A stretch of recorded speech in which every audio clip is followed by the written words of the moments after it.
जय हिंद सभी को। बैठ जाइए। जय हिंद सभी को। Good morning. बैठ जाइए सभी लोग।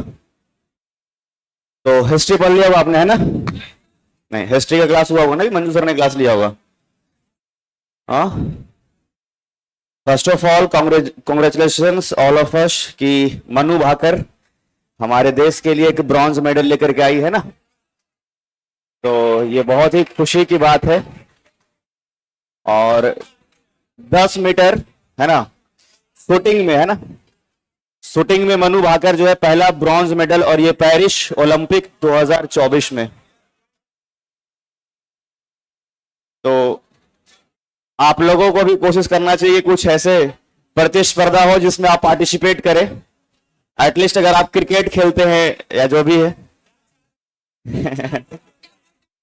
हम बिल्कुल चाहते हैं कि आप लोग हर एक हिस्से में भाग लीजिए, जहां पर भी लग सके कि आप देश का नाम रोशन करें, अपने राज्य का नाम रोशन करें। अब देखो, मनु भाकर ने किया है अगर हमारे देश के लिए, और अभी हम आगे भी कंटिन्यू रखेंगे इसको, और भी बहुत सारे मेडल आई होप सो कि हमारे देश के लिए आएगा। चलिए, लाइव हो गया क्या?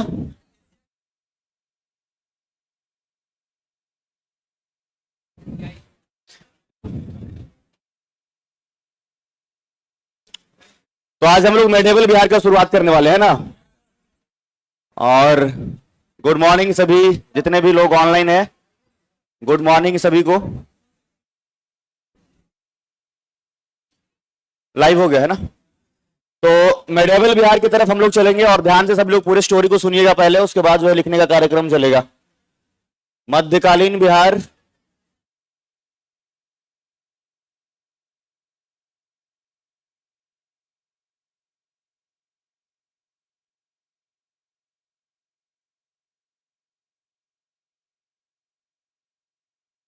चलिए। तो आखिर क्लास से हम जो है थोड़ा सा जोड़ने का कोशिश करेंगे आप लोगों को, जिसमें हमने आपको यह बताया होगा कि बिहार जो है इस समय 3 डायनेस्टी यहां पर चल रहा है। अगर इस हिस्से की बात करें तो यहां पर जो है आपका कर्नाट वंश है। कौन सा? कर्नाट वंश है।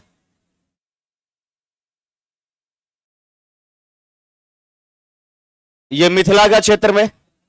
दक्षिण में कौन सा है? पाल वंश, है ना?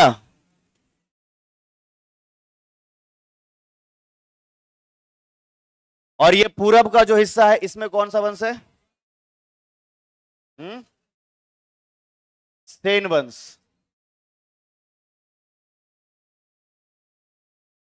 सेन डायनेस्टी।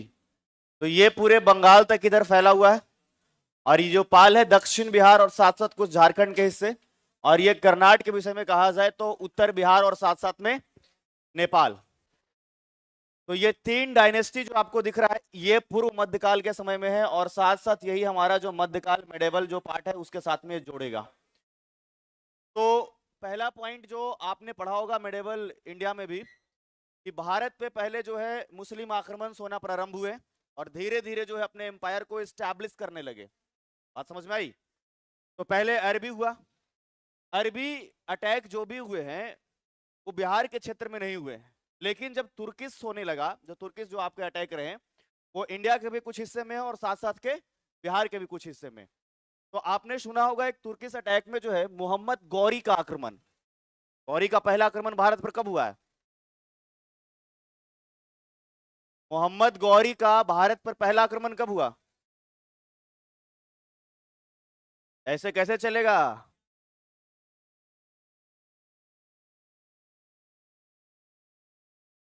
1175 में पहला आक्रमण हुआ है। 1191 और 92 की बात क्या हुआ? माइक का आवाज आ रहा है?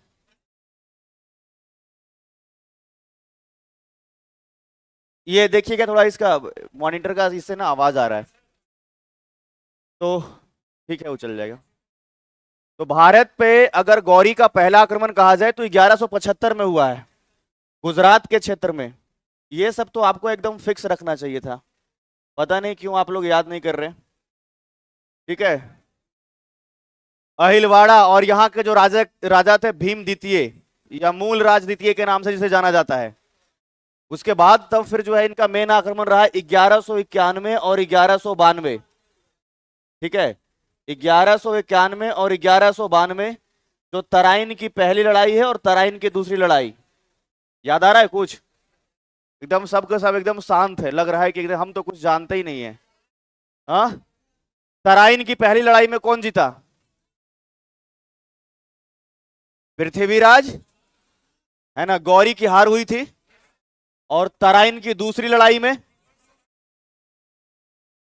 मोहम्मद गौरी की जीत हुई। तो जब मोहम्मद गौरी की जीत हुई तराइन की दूसरी लड़ाई में, तो यहां से जो है गौरी का जो है वो स्टैब्लिश हो गया अपना एक एम्पायर। और यहां पर जो है उसने क्या किया कि कुतुबुद्दीन ऐबक, नाम सुना है? कुतुबुद्दीन ऐबक को यहां का अधिकारी नियुक्त कर दिया दिल्ली के क्षेत्र में। समझ में आ रहा है? अब ये लोग दिल्ली पर आक्रमण करना इसलिए चाह रहे थे क्योंकि जो भारत का सबसे मजबूत, सबसे अधिक समृद्ध, है ना, सबसे अधिक जहां पे प्रोस्पेरिटी है वो दिल्ली में ही है। तो जो भी बाहरी आक्रमण होगा तो जाहिर सी बात है कोशिश वही करेगा कि जो सबसे मजबूत हिस्सा है उसी को जीते। बात समझ में आई? आपने इतिहास में कभी पढ़ा है कि अरुणाचल प्रदेश पर कोई आक्रमण हो गया? अरे वो भी तो भारत का ही हिस्सा था ना। तो अरुणाचल प्रदेश में नहीं हो रहा है, केरला में नहीं हो रहा है, नागालैंड में नहीं हो रहा है। क्यों नहीं हो रहा है? क्योंकि वहां कुछ है नहीं, आक्रमण करके क्या करेगा? अगर मान लीजिए किसी के घर में चोरी भी होता है तो चोरी उसी व्यक्ति के घर में होगा जिसमें कुछ माल पानी रहे थोड़ा। समझ रहे हो क्या? नहीं, अब गरीब आदमी के घर में चोरी करने जाओ तो पता चला कीपैड वाला फोन चुरा रहे हो, वो तो जाना आना भी जो है भारी पड़ेगा कि नहीं भारी पड़ेगा? तो बाहरी कोई आक्रमण उसी जगह पर होगा जहां से कुछ हासिल किया जा सके। बात समझ में आ रही है? और इसीलिए इन लोगों का सेंटर जो रहा कि दिल्ली को जीतो। और दिल्ली जीतने के क्रम में 1192 में आपने देखा कि जो आपके गौरी और एक तरफ में आपका पृथ्वीराज, दोनों के बीच में भिड़ंत हुआ। हालांकि सोचिए इस बात को कि 1191 में तराइन की पहली लड़ाई में क्या हुआ है कि पृथ्वीराज चौहान की जबरदस्त जीत हुई है, गौरी एकदम बुरे तरीके से परास्त हुआ है और दोबारा चला गया अफगानिस्तान। बात समझ में आई? लेकिन इसी बीच में घटना क्या हुआ कि एक तरफ आपने देखा कि जयचंद और उनकी बेटी के साथ विवाह जो हुआ है संयोजिता का, तो जयचंद एकदम से गुस्से में चल रहे हैं यहां कन्नौज के हिस्से से। यहां कन्नौज से गढ़वाल वंश के शासक थे। पूरा स्टोरी ना दिमाग में आप लोग का सेट रहना चाहिए ना, तो एक बार जब गड़बड़ाओगे ना तो कितना आंसर गलती करके जाओगे जिसका पता नहीं है। तो यहां से जो है मैसेज भिजवाते हैं गौरी को कि आप भारत पर यानी दिल्ली पर आक्रमण करिए और हम आपकी मदद करेंगे इस बार। भाई पिटाने के बाद गौरी दोबारा क्यों आ रहा है? सोचो ना, एक बार में उसको लगा कि अब दोबारा जाना ठीक नहीं है, क्योंकि पृथ्वीराज चौहान का जो एम्पायर एकदम मजबूत है। अगर धोखा नहीं होता इसके साथ में तो वो गौरी को स्टैब्लिश करना बड़ा मुश्किल था, जो सीधी बात है। तो यहां पर जब दोबारा मदद कर दिया गया जयचंद के द्वारा, तो गौरी 1192 में ये जो तराइन की दूसरी लड़ाई है इसमें पृथ्वीराज चौहान को हराया और चौहान अब जो है अफगानिस्तान चला गया, लेके ले जाया गया यहां से। तो इसी समय जो गौरी है, क्योंकि देखिए इसके पहले भी तुर्की आक्रमण हुए हैं भारत पर, जैसे गजनवी का, लेकिन गजनवी का सीधा एकदम मिशन था, गोल था यही कि बस भारत में जाओ, लूटपाट करो और वापस हो जाओ, भारत में रहना नहीं है। सोमनाथ मंदिर में आपने देखा होगा कि लगभग 20 लाख दिनार लूटे गए। 20 लाख दिनार मतलब 20 लाख सोना का सिक्का। समझ में आ रहा है? 20 लाख सोना का सिक्का, समझ रहे हैं? 2-4 सोना का सिक्का आपको मिल जाए तो पढ़ना आप छोड़ देंगे।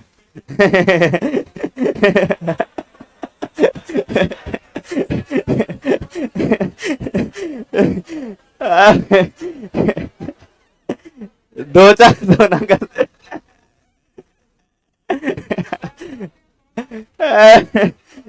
समझ में आ गया? देखो एक बच्चा कमेंट कर दिया, सर 2-4 सोना का सिक्का आपको मिलेगा तो आप पढ़ाना छोड़ेंगे कि नहीं? ये हुई ना बात। नहीं, हम नहीं छोड़ेंगे। चलिए, तो ये समझ में आया? 20 लाख सोना का सिक्का सोमनाथ से लूट करके ले गया। कितना ज्यादा समझ सकते हैं?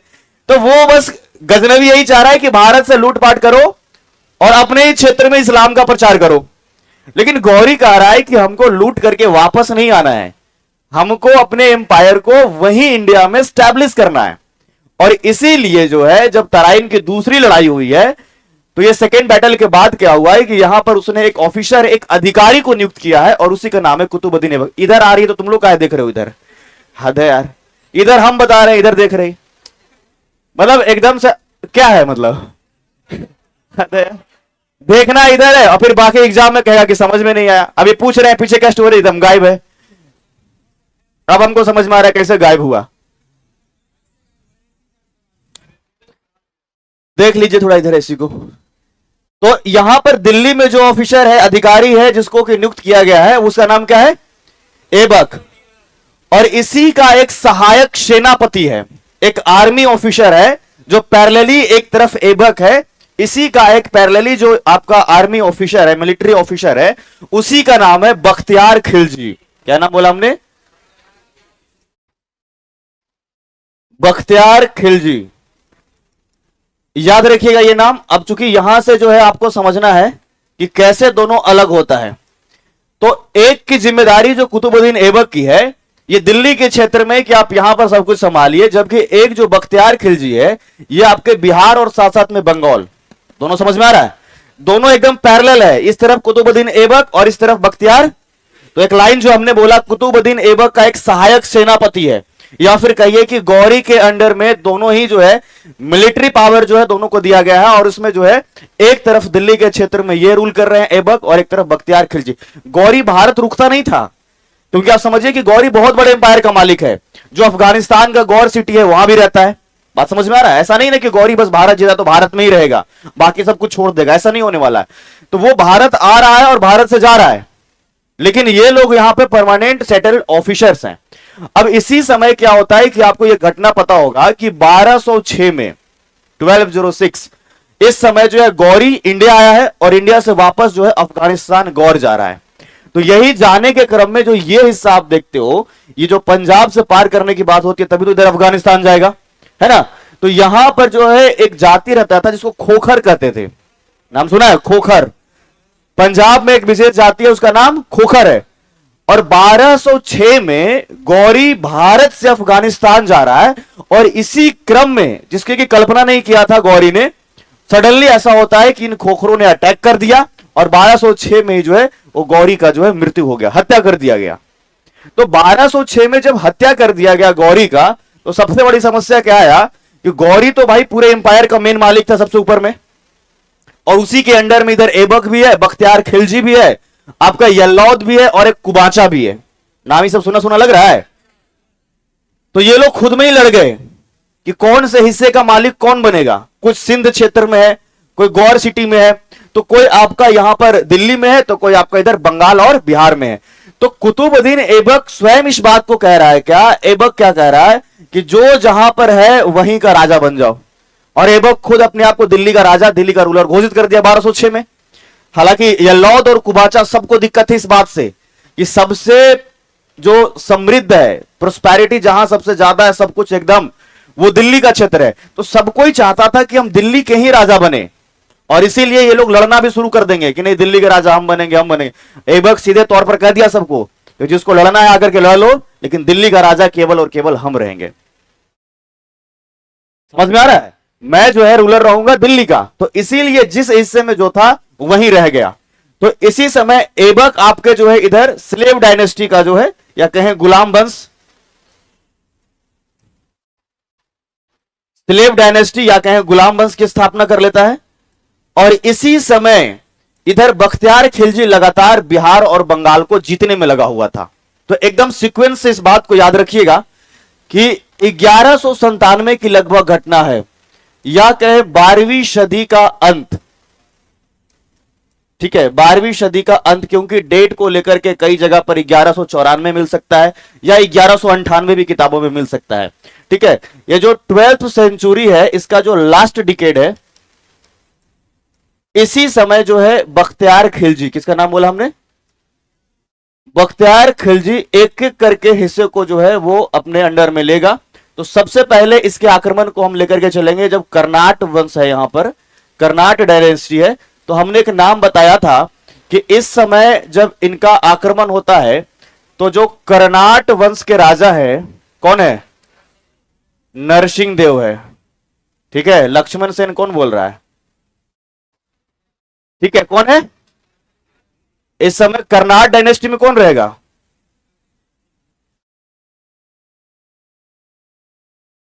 कर्नाट डायनेस्टी में नरसिंह देव। अब ध्यान से समझिएगा, नरसिंह देव जो है इससे लड़ने नहीं गया, ये सीधा कह दिया कि आप जो आक्रमण कर रहे हो ये हमारे कर्नाट डायनेस्टी पे, ये क्यों कर रहे हो? धन दौलत के लिए। तो इसने नजराना भेज दिया, सोने चांदी जेवरात से भरे हुए टोकरी भेजे, और इस कारण से यह आक्रमण ही टल गया। और इस कर्नाट डायनेस्टी पर जो है इस समय आक्रमण नहीं करेगा कौन? बख्तियार खिलजी। लेकिन जब सेन डायनेस्टी की तरफ हम आपको लेकर के चलेंगे, ठीक है, सेन वंश की तरफ हम लेकर के चलेंगे, ठीक है, तो यहां याद रखिएगा कि एक व्यक्ति है जिनका नाम है लक्ष्मण सेन। क्या नाम है? लक्ष्मण सेन। और जो लक्ष्मण सेन है, जब इनकी शासन चल रही है तो ये यहां सेन डायनेस्टी, सेन वंश, लक्ष्मण सेन, इससे युद्ध किया गया और ये पूरे हिस्से को जो है जीत लिया है एक साथ में अब बख्तियार खिलजी। बात समझ में आ रही? तीनों को एक साथ कंपेयर करके हम बताएंगे। कर्नाट वंश पर आक्रमण अभी नहीं हुआ है, पहले हुआ यहां पर सेन वंश के शासक लक्ष्मण सेन के ऊपर। तो ये तो एक आपका ये बिहार का हिस्सा और साथ साथ में ये जो आपका बंगाल का है, ये दोनों इसमें शामिल है। राजधानी इसका लखनऊती हुआ करता था, लखनऊती बंगाल का हिस्सा है जिसको लक्ष्मणपुर के नाम से भी जाना जाता था। तो जो अब चूंकि कल हमने इस बात को समझाया था कि जो सेन वंश है ये जो है बंगाल बेस्ड जो है आपका डायनेस्टी है। बात समझ में आ रही है कि नहीं? बंगाल आधारित, जैसे टाइटल ही होता है बंगाल का सेन वंश, और उसमें हमारे बिहार के हिस्से भी शामिल है। तो इसीलिए तो इस बात को कहा जाता है ना कि बख्तियार खिलजी ऐसे शासक है जो कि बिहार के साथ साथ बंगाल को भी जीता है। बिहार और बंगाल को जीतने वाले पहले मुस्लिम, बिहार और बंगाल को जीतने वाला है ना, पहली बार जो कनकर्ड किया ऐसा तुर्किश जो है वो आपके बख्तियार खिलजी हैं। अब ये फेज में तो इधर सेन जीत लिया, दोबारा जब उसका आक्रमण होता है तो यहां जो कर्मनासा नदी आप देखते हैं, इसी को पार करके जो पटना का हिस्सा दिखता है, पटना में एक जगह है जिसका नाम है मनेर। नाम सुना है? तो पटना में अगर वो आक्रमण किया तो सबसे पहले मनेर के हिस्से को जीता। ऐसे आपको मिलेगा कि कर्मनासा नदी को पार करके मनेर को भी जीता है यहां पर बख्तियार खिलजी। तो अब आप समझ रहे हैं कि जो बीच का हिस्सा है बिहार का, जो अभी वर्तमान देख रहे हो, उसको भी उसने जीत लिया। और यही मनेर को जीतते हुए है जो आगे बढ़ा इधर आपके नालंदा के तरफ। और जब नालंदा गया तो नालंदा में एक जगह है जिसका नाम है बिहार शरीफ। उस समय उस जगह को जाना जाता था ओदंतपुरी के नाम से। क्या बोलते इसको? ओदंतपुरी। और ओदंतपुरी में यहां पर हमने बताया था कि ओदंतपुरी महाविहार जिसकी स्थापना कराया था गोपाल ने, याद है? तो दो बातें यहां पर, एक तो ओदंतपुरी महाविहार और साथ में यहां पर जो है मठ बनाए हुए हैं जिसको कि आप विहार नाम से जानते हो। तो दोनों को ध्वस्त किया है इसने, एक तो बिहार को भी और साथ साथ में जो आपके महाविहार जो हमने कहा, जिसका मतलब हमने कहा शिक्षा का केंद्र या विश्वविद्यालय के तौर पर। तो एक तो ओदंतपुरी महाविहार को भी डिस्ट्रॉय कर दिया और यहां पर जितने बौद्ध मठ जिसको कि विहार कहा जाता था उसको भी डिस्ट्रॉय कर दिया। किसने? बख्तियार। तो अभी तक जो नाम है इस पूरे हिस्से का, उसका नाम तो था पहले से ओदंतपुरी, लेकिन जब इसको डिस्ट्रॉय किया बख्तियार खिलजी तो उसके बाद इसका नाम जो दिया है उसने बिहार दिया है। बात समझ में आई? इसका नाम इसने क्या कहा? और आगे चलकर यही जो है बिहार शरीफ के नाम से जाना जाता है। ये पहले से तो था ओदंतपुरी, तो ओदंतपुरी से ये बिहार शरीफ बनने के पीछे का लॉजिक ये है। अब बख्तियार खिलजी भी इस बात को नोटिस कर रहा है कि इस पूरे क्षेत्र में जो है बौद्ध मठों की संख्या यहां भी अधिक है, बौद्ध विहारों की संख्या यहां भी अधिक है, बौद्ध भिक्षुक यहां पर भी, बुद्धिस्ट फॉलोवर्स इस पूरे नालंदा के हिस्से में भरे हुए थे। और इसी कारण से जो उसको इसने रीनेम किया है, वो रीनेम के रूप में भी जो किया है वो बिहार के रूप में ही किया है। बात समझ में आई? एक तो हमारा राज्य है ही बिहार, उसके अलावा किसी एक जगह पार्टिकुलर ये जो जगह है इसको भी उसने ओदंतपुरी से रीनेम करने वाला जो है वो बिहार शरीफ के रूप में है। तो ये सवाल आपसे पूछा जाएगा, ठीक है, कि ओदंतपुरी को रीनेम करने वाला जो यहां पे रूलर है उसका नाम क्या है? बख्तियार खिलजी, जो कि बिहार शरीफ के नाम से इसको जो है रूल किया। अब आगे चल करके पूरे मध्यकाल में जो है यह एक सेंटर बन जाएगा। पूरे मेडिवल बिहार में अगर हम पढ़ेंगे तो जो मुस्लिम्स रूलर्स रहेंगे, वो जितने भी मुस्लिम रूलर है, तुर्किश जो रूलर है, वो सबका जो है एक सेंटर बन जाएगा ये बिहार शरीफ, कि अपने आप को वो लीड करेंगे यहीं से। बात समझ में आ रही है? तो ये जो हमने बताया आपको पॉइंट, ये समझ में आया?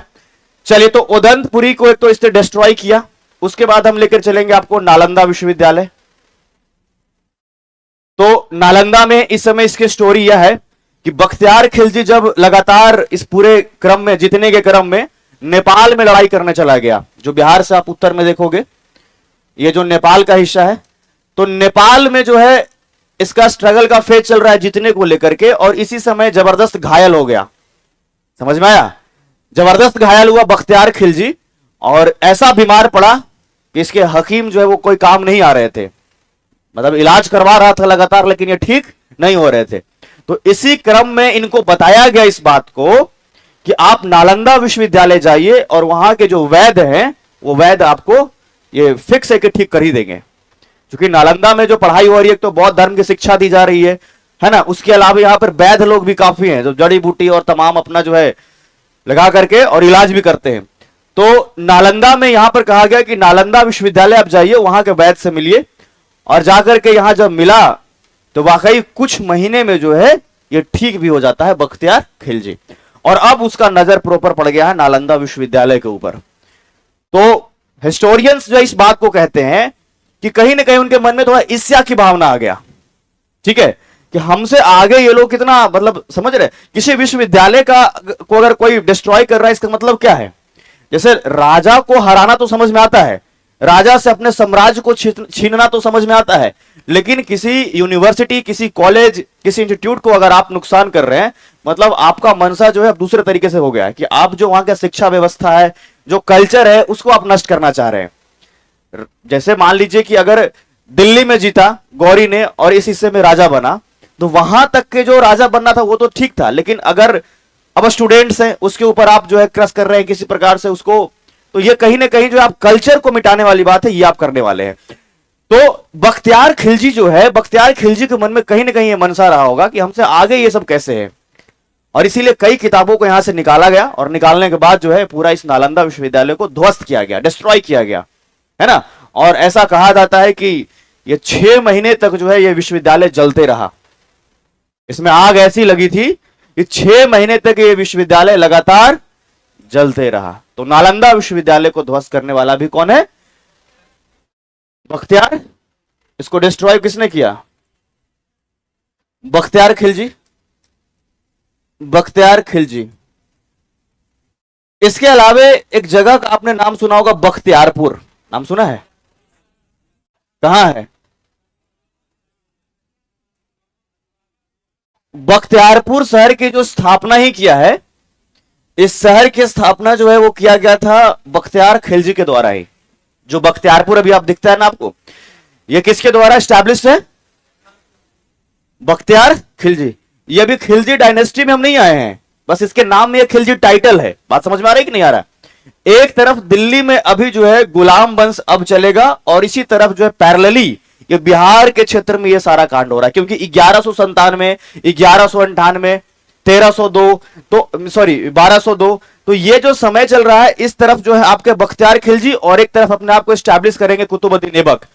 और ये इस समय यहां पर जो इसने आपने देखा, इसी समय जो घटना हुई है एक तरफ दिल्ली में जो 1206 में हुई है, एक तरफ जरा देखें इसको कि 1206 में अब दिल्ली में जो है स्लेव डायनेस्टी या कहिए कि गुलाम वंश स्थापित हो चुका है ना। 1206 में इधर आपके गुलाम वंश जो है आपके स्थापित हो चुका है, और अब जो राजा है यहाँ के कुतुबुद्दीन ऐबक है। तो जब तक ये दिल्ली में राजा कुतुबुद्दीन ऐबक है, तब तक ये बिहार के क्षेत्र में अगर देखा जाए, बिहार और साथ साथ ये बंगाल, तो पहले जब तक जीवित है बख्तियार खिलजी तो उसके हिस्से में है, बाद में पुनः जो है बंगाल का जो राजा है वो इस बिहार को बंगाल में शामिल कर लिया। हमने इस बात को समझाया था पिछले क्लास में कि बिहार को लेकर के लगातार झगड़ा चलेगा पूरे मध्यकाल में, कभी इसी बिहार को इधर दिल्ली में मिलाया जाएगा और कभी इसी बिहार को इधर बंगाल के राजा जो है अपने है ना अपने एम्पायर में इसको शामिल कर लेगा।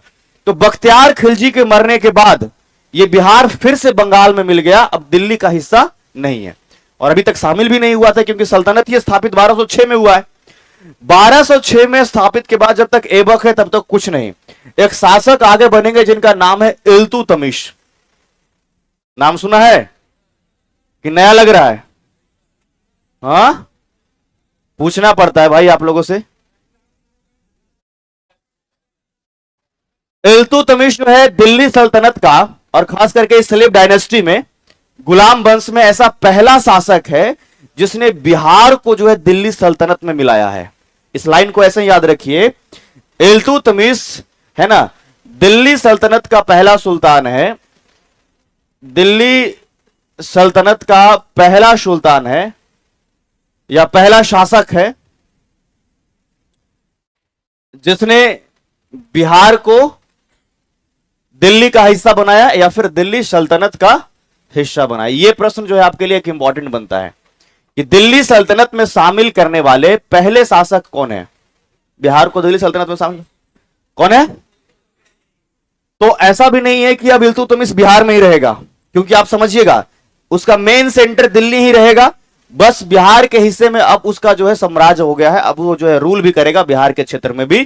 तो यहां पर जो है सूबेदार नियुक्त करेगा, खुद नहीं रहेगा। जैसे मान लीजिए कि मोदी जी जो है वो पूरे देश का प्रधानमंत्री है, तो इसका मतलब ये नहीं कि मोदी जी अगर कोई नए हिस्से को आगे चल करके इनके शासनकाल में जैसे भारत में मिलाया गया तो मोदी जी वहीं जाके बैठ गए, इसका कोई मतलब नहीं है।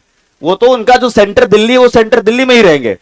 तो बिहार के क्षेत्र में जो एक सूबेदार नियुक्त करेंगे और उसी का नाम है मलिक जानी।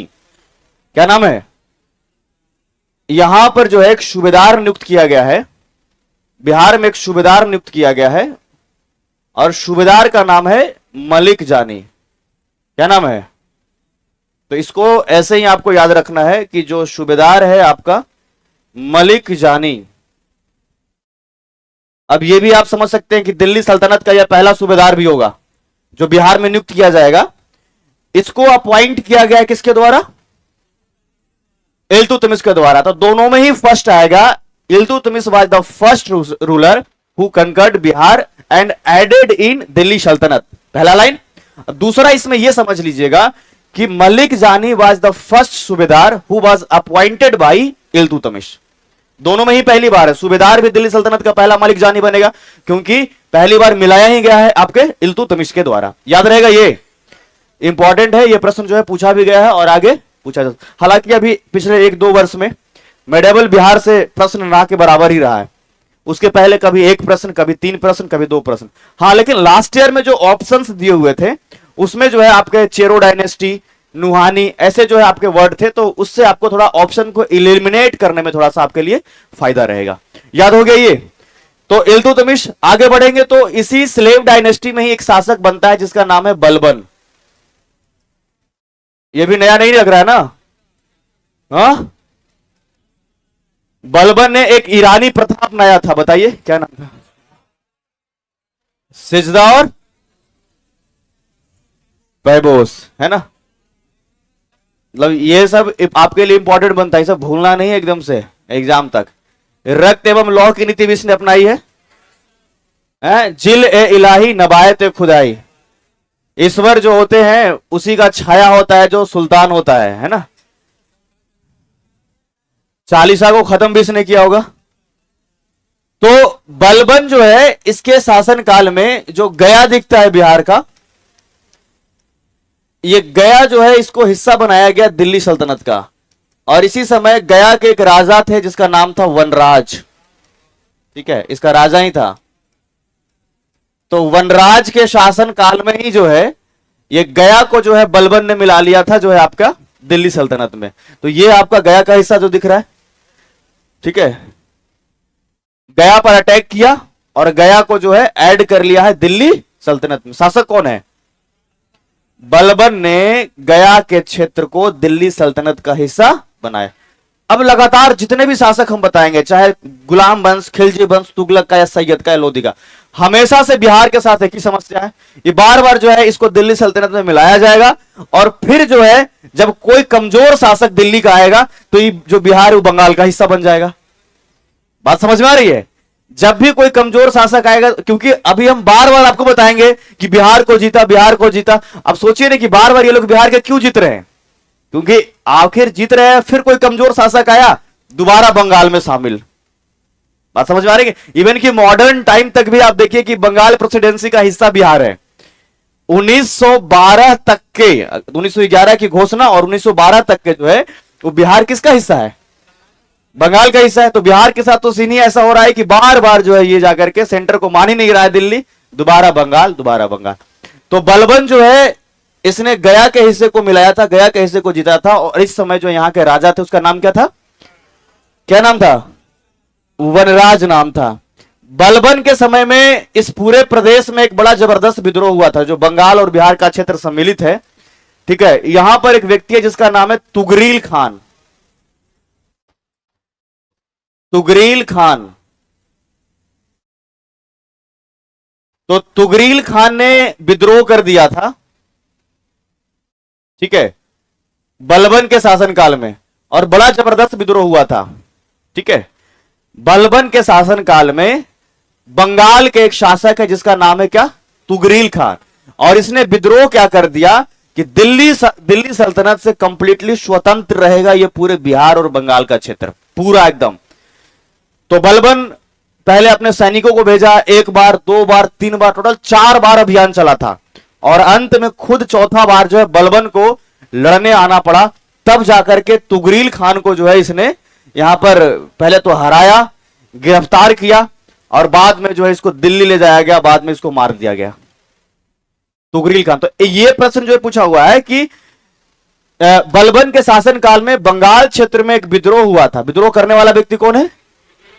तुगरील खान। 4 बार स्ट्रगल करना पड़ा खुद बलबन को। सैनिक एक बार भेजा, 2 बार भेजा, 3 बार, जब नहीं ठीक हुआ तो बलबन खुद जाता है और खुद जाकर के इस क्षेत्र को जीतता है। देखिए, बलबन के अंदर एक चीज पहले से माइंडसेट था। बलबन की हाइट कम थी, बात पता है आपको, और हाइट कम थी ये उसके लिए बहुत बड़ा शुरुआती दौर में अभिशाप साबित हुआ था।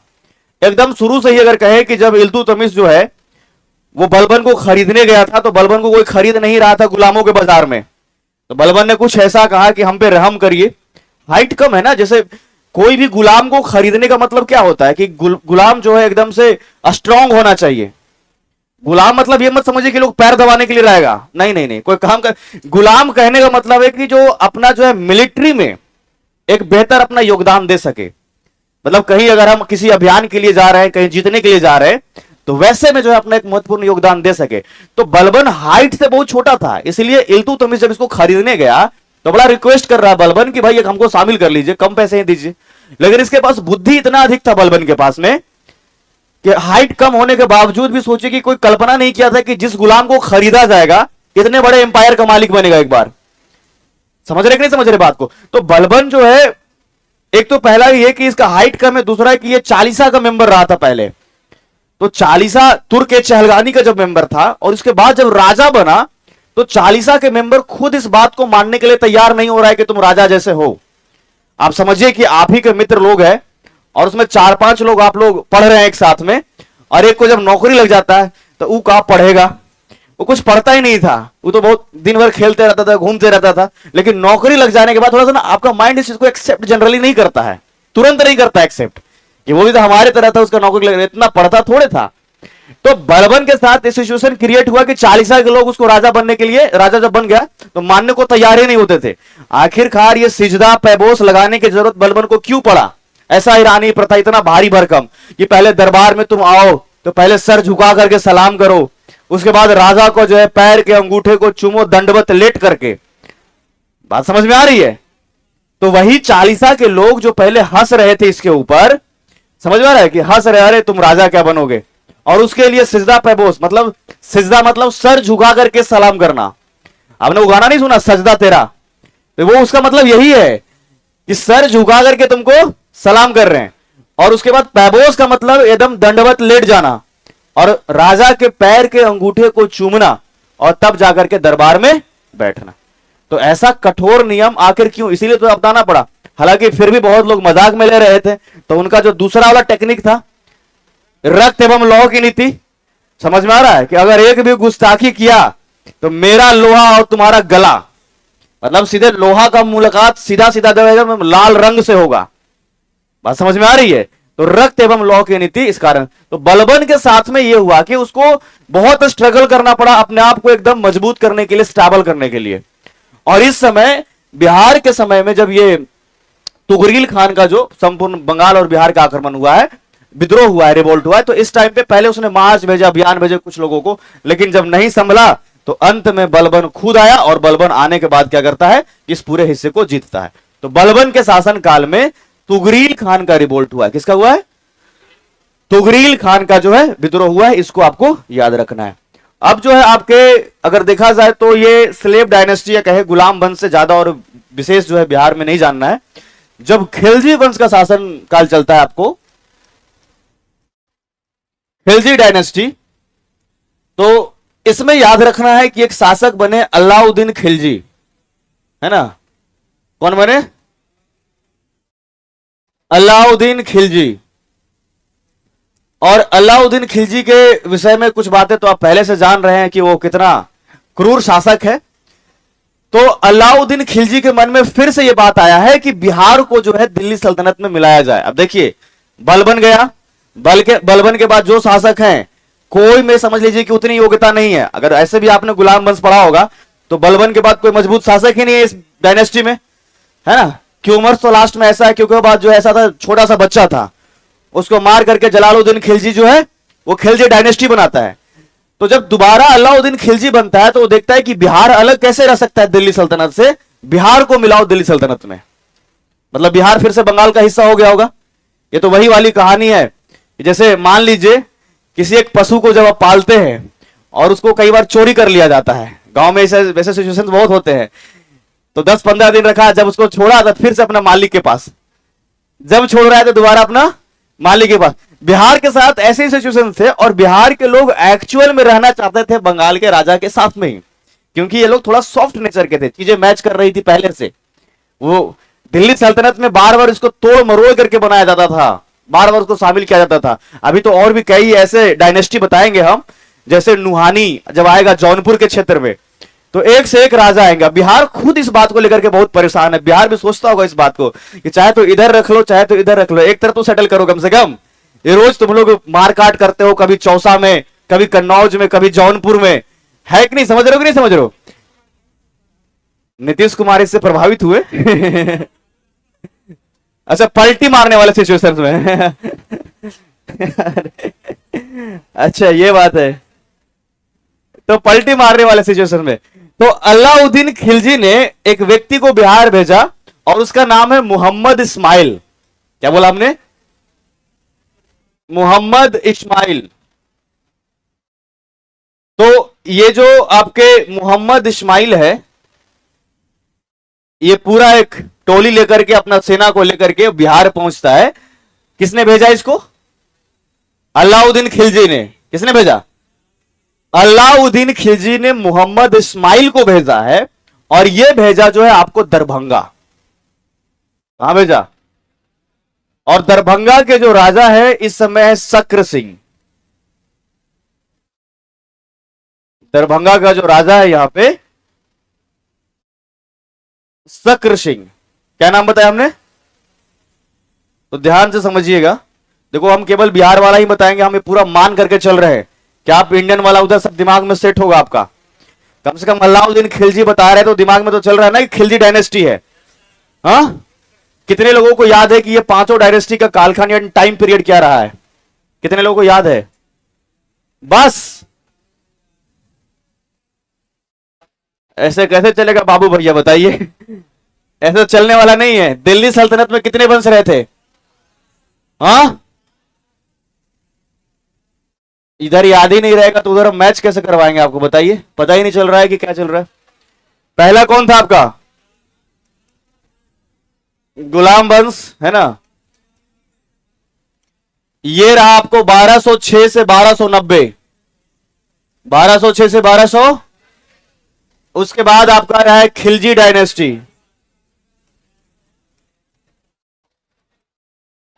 1290 से 1320। उसके बाद रहा आपका तुगलक,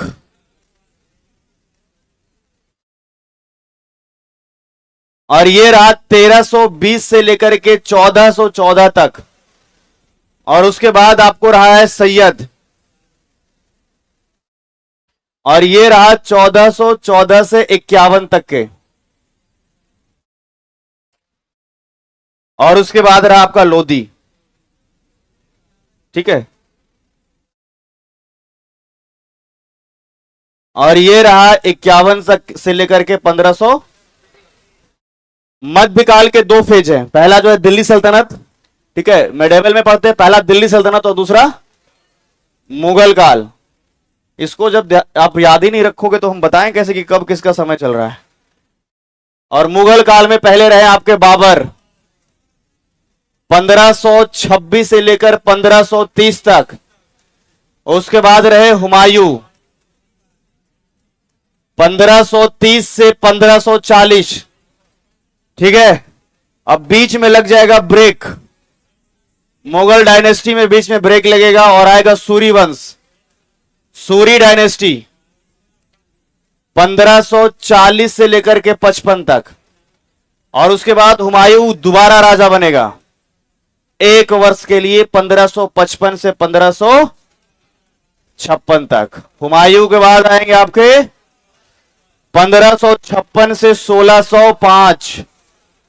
ठीक है, और हुमायूं के बाद आएंगे इन्हीं का बेटा जहांगीर 1605 से 1627-28 तक। ठीक है, और इसके बाद आएंगे आपके शाहजहां 1628 से लेकर 1658 तक।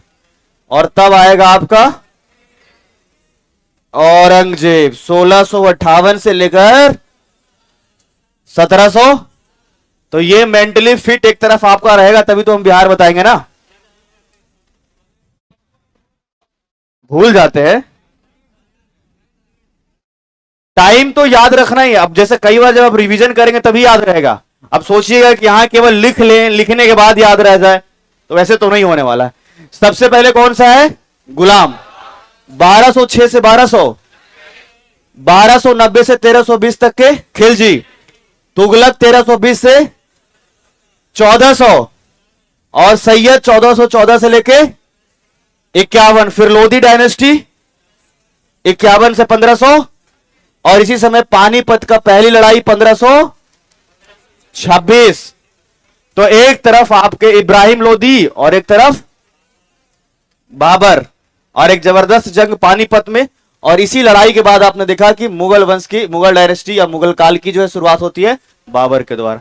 तो इधर ये दिमाग में सेट रखेगा तभी तो हो। अब हम यहां से चले आए, गुलाम वंश खत्म कर दिए, खिलजी में लेके आ गए, और ये टाइम आपको याद ही नहीं रहेगा तो दिक्कत है ना। ऐसा थोड़ा ना, कितने लोगों को अब लगता है कि ये थोड़ा ठीक ठाक है, इसको ठीक करना ही है आपको। समझ में आया? देखो बता रहे हैं हम आपको। अच्छा, ये नाम तो याद होगा, गुलाम, खिलजी, तुगलक, सैयद, लोधी, नाम याद है ना? याद रखना इसको, जीके TSL एकदम इसी से याद रखना। गुलाम, खिलजी, तुगलक, सैयद, लोधी, जीके TSL। देखो टाइम बता रहे 1206 से 1290। अब इधर क्या चल रहा है वो याद मत रखो, एक एंड होगा तो दूसरा शुरू होगा। 1206 से 1200, 1290 से 1320। ठीक है, 1290 से 1300, अब यही एंड है, यहीं से अगला शुरुआत होगा। 1320 से 1400 और अगला 1400 कितना से शुरू होगा, और ये 1400 और अगला 1451 से चल रहा है, तो 1500। बस इसको याद रखिएगा।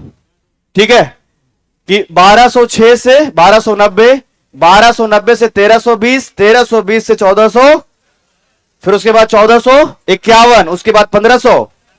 बस इतना ही तो याद रखना है यार, यही नहीं याद रहेगा तो फिर कैसे हम बताएंगे। तो हम बता रहे थे खिलजी डायनेस्टी में जब अलाउद्दीन खिलजी है तो उस समय दरभंगा में भेजा है एक को दूध बनाकर के। वो कौन है?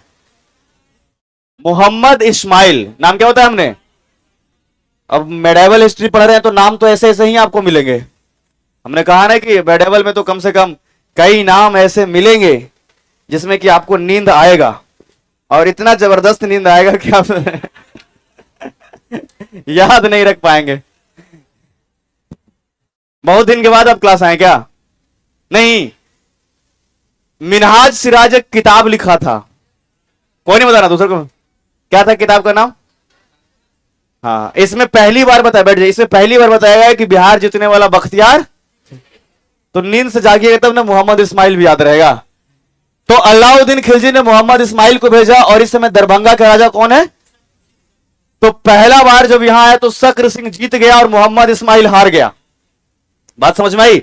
जब यह आक्रमण हुआ तो मोहम्मद इस्माइल हार गया और सक्र सिंह जीत गया। लेकिन दोबारा फिर से जो है अलाउद्दीन खिलजी भेजा, बोला ऐसे कैसे जीत जाएगा, दोबारा जाओ। हाँ, मोहम्मद इस्माइल को दोबारा भेजा और कहा कि ऐसे कैसे जीत जाएगा, दोबारा जाओ और सेना लेकर के जाओ। अलाउद्दीन खिलजी को ईगो बहुत हर्ट होता था, उसको लगता था कि जो हमको चाहिए वो, याद है ना कि चित्तौड़ में 8 महीने तक सिर्फ इसलिए रेत में इंतजार कर रहे हैं क्योंकि पद्मावती से एक बार दीदार हो जाए। आप लोग तो ऐसे ही बदनाम है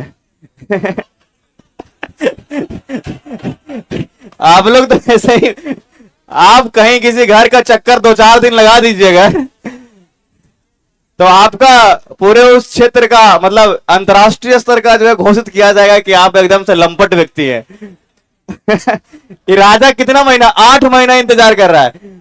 और अब सोचो, उस महारानी का पहले से विवाह हो चुका है, ऐसा नहीं कि राजकुमारी है ना। तो राजस्थान के रेत में 8 महीने तक इंतजार किया सिर्फ इसीलिए क्योंकि महारानी का दीदार हो सके। और 1303 में आपने देखा कि रतन सिंह के साथ एक जबरदस्त जंग होता है और महारानी जो है जौहर व्रत करती है।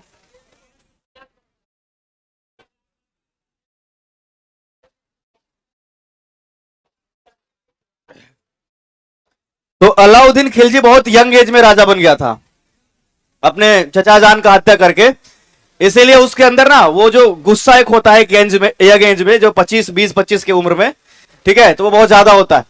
तो इसीलिए दोबारा जो है वो अलाउद्दीन खिलजी मोहम्मद इस्माइल को भेजा और दूसरी बार में जो है सक्र सिंह को हरा दिया गया और सक्र सिंह को जो है यहां दरभंगा से उठा करके दिल्ली ले जाया गया और दोनों के बीच में एक संधि होता है, ठीक है, एक ऐसा ट्रीटी जिसमें कि यह कहा गया है कि सक्र सिंह जो है अब राजा भी रहेगा तो अलाउद्दीन खिलजी के झंडे के तले अपना साम्राज्य को चलाएगा। समझ में आ रहा है, राजा है लेकिन अब खिलजियों का शासन जो यहां शुरू हो जाएगा। अलाउद्दीन खिलजी मोटिवेट करने वाला बहुत खतरनाक व्यक्ति था अपने सेना को, ठीक है, मतलब खाना रहे चाहे नहीं रहे, भूख एकदम रहे तो रहे, लेकिन लड़ाई करना है, मतलब 8-8 महीने तक रेत में सबको रखा, जितना भी सेना है। उस सेना लोग क्या कहता होगा बताइए, अपना चक्कर में हम लोग उसके भी लगता और कोई है ही नहीं ऐसा है। तो अलाउद्दीन खिलजी भी इस बात को कह रहा था उसके पहले, वो इसका ईगो की इतना हट हुआ। अलाउद्दीन खिलजी विवाह ही किया था उस समय और खुद घोषित किया था पहले कि मेरी जो पत्नी है पूरे विश्व में सबसे खूबसूरत है। तो इसी समय उसके दरबार के जो मौजूद विद्वान ने कह रहा है, लोग जैसे नहीं होता है गुस्ताखी माफ हो जहां पना, ऐसा नहीं बोलता है, लेकिन आपकी पत्नी जो है इस पूरे विश्व की सबसे खूबसूरत महिला नहीं है, सबसे खूबसूरत महिला है जो चित्तौड़ की महारानी पद्मावती है। अब एकदम सामने से बोल देना समझ में आ रहा है, गड़बड़ है कि नहीं गड़बड़, एकदम सामने से किसी राजा को बोल दे तो ईगो तो हट होगा ही होगा। और इसने कहा चलो चलो चलो, अब जब 8 महीने का इंतजार है तो इस बीच में यह भी कह रहा है कि अगर खूबसूरत नहीं रही समझ रहे हो, उल्टा लटका दिया जाएगा। ये पूरा इसके साथ सीन चलते रहता था। फिर इधर देखा आपने कि गुजरात अभियान चला उसका, इधर भी आपने कमला देवी और देवल देवी का इतिहास पढ़ा होगा कि इधर भी रायकर्ण बघेल के हिस्से में जब इसने आक्रमण किया तो विधान से भी जीत करके ले गया, फिर विवाह कर रहा। इन लोगों का शादी मतलब हो रहा है, मतलब होते ही जा रहा है, समझो कई शादियां होगा। जब जहां गया राजकुमारी मिल गया वहीं शादी कर लेना है, राजा है जीत लिया, यही कहानी है। तो दूसरी बार में जो है इस दरभंगा को मिला लिया गया आपके जो है इस हिस्से में। अब खिलजी डायनेस्टी में फिर अलाउद्दीन खिलजी के बाद कोई जो है आपका प्रभावी शासक ही नहीं रहा है। जलालुद्दीन खिलजी, अलाउद्दीन खिलजी, मुबारक शाह और लास्ट में खुसरो शाह। तो मुबारक शाह और खुसरो शाह तो मतलब होना ना होना बराबर है ना। एक तो जलालुद्दीन खिलजी और अलाउद्दीन खिलजी, यही 2 प्रभावी शासक था। उसके बाद अलाउद्दीन के बाद मुबारक शाह, है ना, और ये आपका जो है खुसरो शाह, वो तो समझ लीजिए कि इस खिलजी डायनेस्टी को डुबा ही दिया। और उसके बाद फिर एक नया डायनेस्टी बनता है जो कि है आपका तुगलक डायनेस्टी। तो तुगलक डायनेस्टी के विषय में कहा जाए अगर, तो तुगलक के विषय में इसको स्टैब्लिश किसने किया है? गयासुद्दीन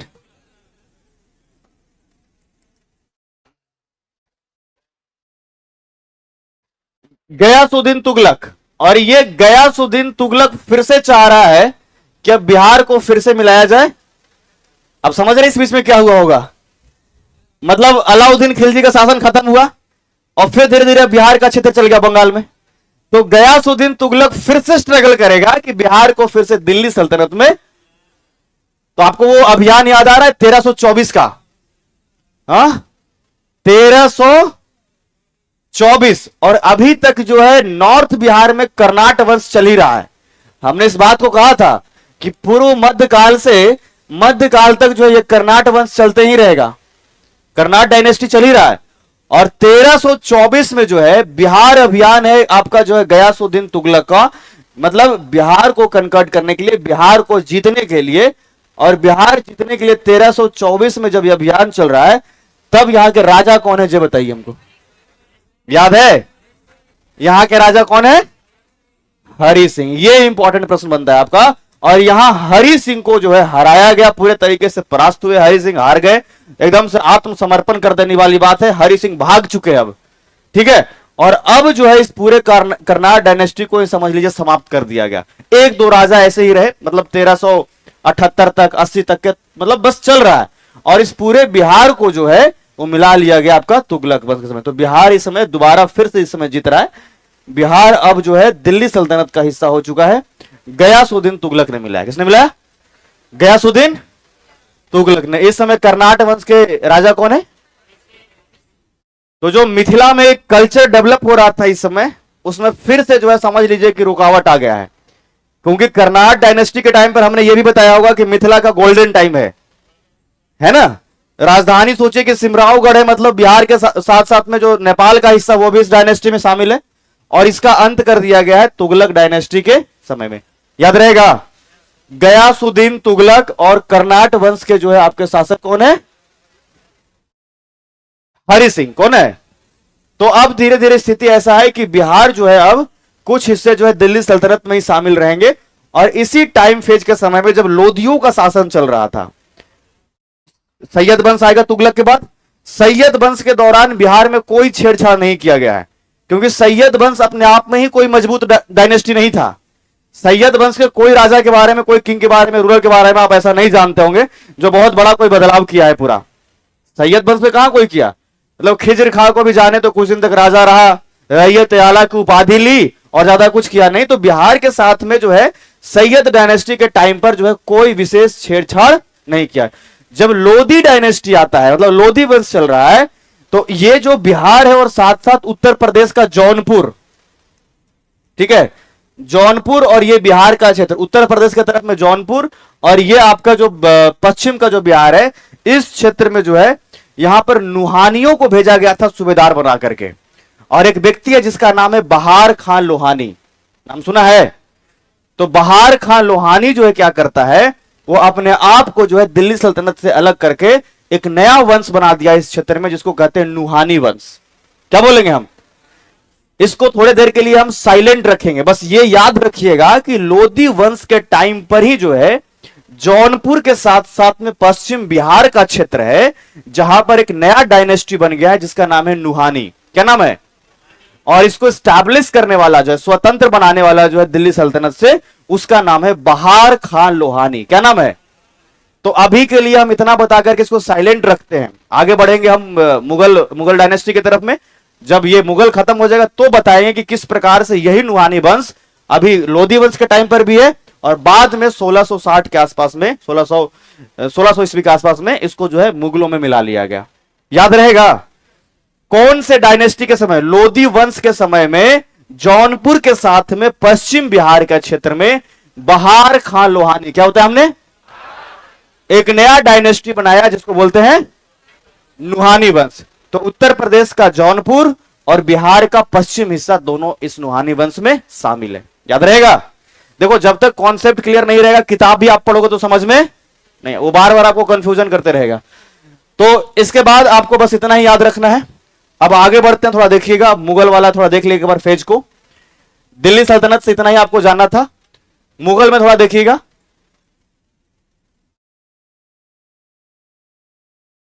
इतना लिखवा दिया जाए क्या पहले? बहुत बढ़िया बात बोला आपने, इतना पहले एक बार कंप्लीट कर लिया जाए, फिर हम लोग आगे बढ़ेंगे, है ना। पहले इंग्लिश वाले लोग लिखेंगे और उसके बाद हिंदी वाले, ठीक है। आप लोग हल्ला ना करें, इसलिए पहले इंग्लिश वाले को लिखवाया जाएगा। इंग्लिश वाले लोग अपने सभ्यता का परिचय देते हुए इसने साबित किया है कि हम लोग हल्ला नहीं करते हैं। इंग्लिश मीडियम वाले कितने लोग हैं जो प्रॉपर इंग्लिश में लिखते हैं? हाँ, ये लोग हल्ला नहीं करते हैं। साथ साथ एक लाइन इंग्लिश और एक लाइन हिंदी, ठीक है? क्लियर है ना सभी को? चलिए लिखिएगा। मेडिवल बिहार, पहले ऊपर में आप हेडिंग दीजिएगा, मेडिवल बिहार, मध्यकालीन Bihar.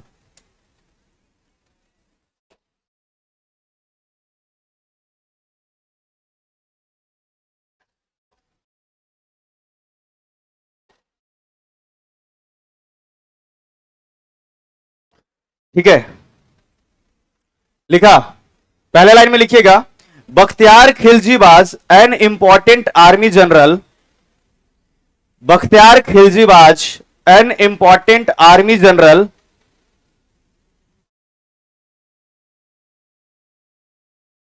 Bakhtiyar Khilji was an important army general of Qutbuddin Aibak,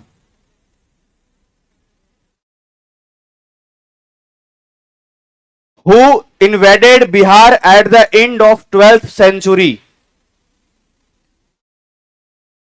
who invaded Bihar at the end of 12th century। ठीक है, हिंदी वाले लिखिएगा, बख्तियार खिलजी, बख्तियार खिलजी जो कि कुतुबुद्दीन ऐबक का एक सहायक सेनापति था, जो कि कुतुबुद्दीन ऐबक का एक सहायक सेनापति था, उसने 12वीं सदी के अंत में, उसने 12वीं सदी के अंत में बिहार तथा बंगाल को जीता।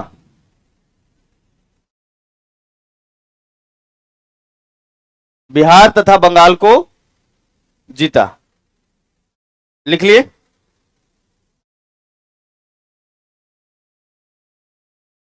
नेक्स्ट पॉइंट में लिखिएगा, the era of Turkish rule in Bihar,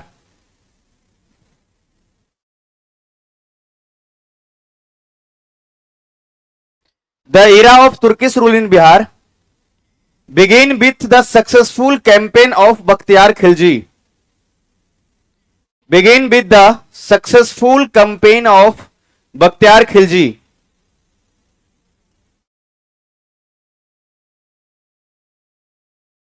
Hindi वाले लिखिएगा, बिहार में तुर्की शासन की शुरुआत, बिहार में तुर्की शासन की शुरुआत बख्तियार खिलजी की जीत अभियान के साथ शुरू हुआ था। बिहार में तुर्की शासन की शुरुआत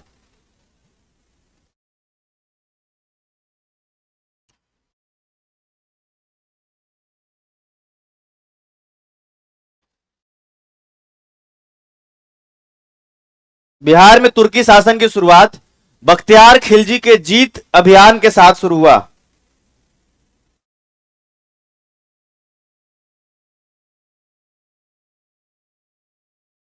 next point, Bakhtiyar Khilji successfully conquered Udantapuri Bihar, Bakhtiyar Khilji successfully conquered Udantapuri Bihar in 1198 AD. Bracket में लिख लीजिएगा उदंतपुरी बिहार के साथ में currently Bihar Sharif. Bakhtiyar Khilji successfully conquered Udantapuri Bihar, bracket में लिख लीजिएगा बिहार शरीफ, इन 1198 एडी। हिंदी वाले लिखिएगा, बख्तियार खिलजी ने 1198 में, बख्तियार खिलजी ने 1198 में उदंतपुरी महाविहार को जीता।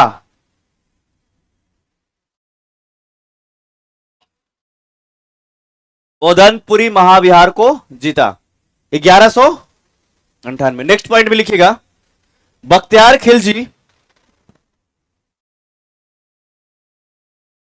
Bakhtiyar Khilji who destroyed Nalanda university and Odantapuri Mahavihara.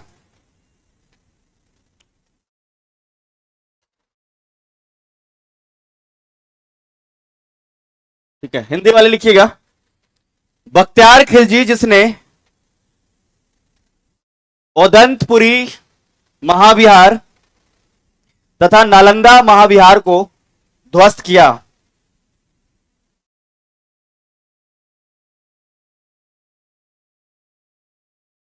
Next point. Okay, जल्दी जल्दी ज्यादा हो रहा है क्या? लिखिएगा, बख्तियार खिलजी ने ओदंतपुरी महाविहार तथा नालंदा महाविहार को ध्वस्त किया। नेक्स्ट पॉइंट में लिखिएगा,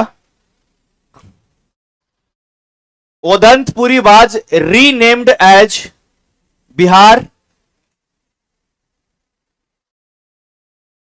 Odantapuri was renamed as Bihar which is currently known as Bihar Sharif.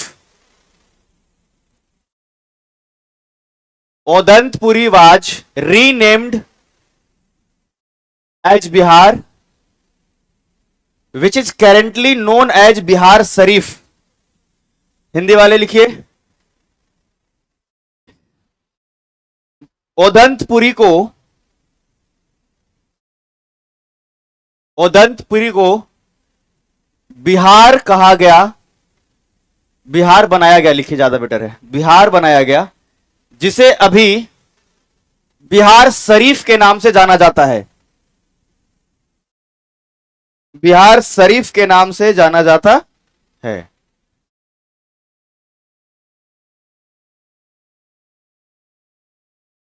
ठीक है,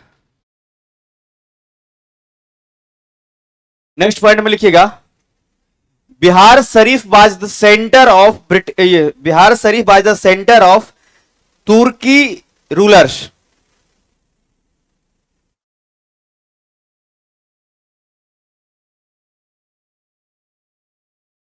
ठीक है, हिंदी वाले लिखिएगा,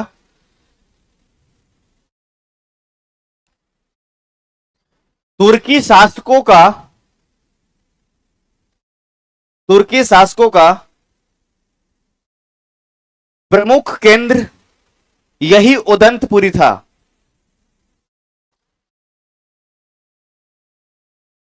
तुर्की शासकों का यही प्रमुख केंद्र उदंतपुरी था। नेक्स्ट पॉइंट में लिखिएगा, Bakhtiyar crossed Karmanasa river and invaded Maner. Bakhtiyar crossed Karmanasa river and invaded Maner. लिखिएगा, बख्तियार खिलजी कर्मनासा नदी को पार कर बख्तियार खिलजी कर्मनासा नदी को पार कर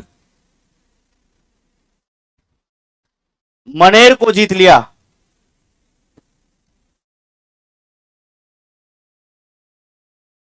मनेर को जीत लिया। नेक्स्ट पॉइंट लिखिएगा आप लोग, मनेर कहां का हिस्सा है वर्तमान में?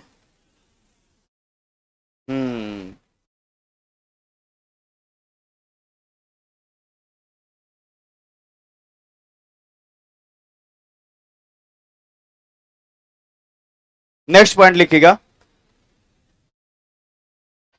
इन 1204 AD Bakhtiyar Khilji in 1204 AD Bakhtiyar Khilji successfully invaded Nadia, जो बंगाल का हिस्सा आप जानते होंगे, Nadia district, Nadia, the capital of Sen ruler Lakshman Sen.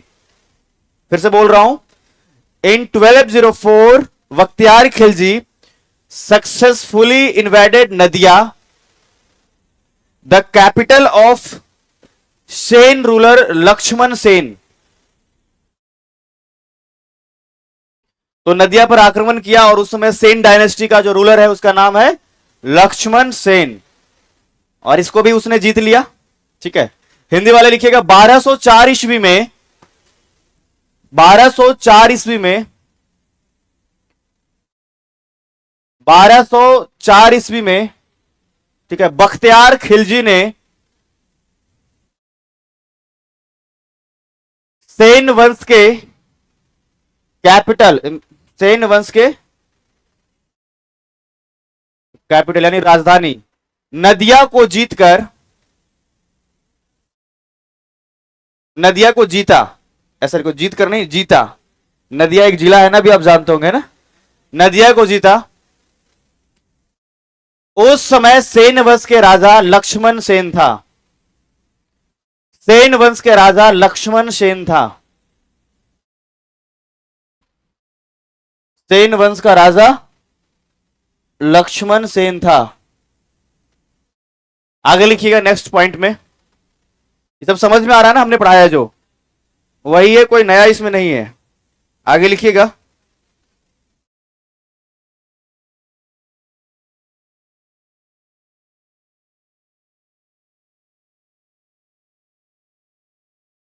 अलग अलग टाइम पे बदल रहा था है ना, तो उस टाइम पे नदिया को उसने जीता है।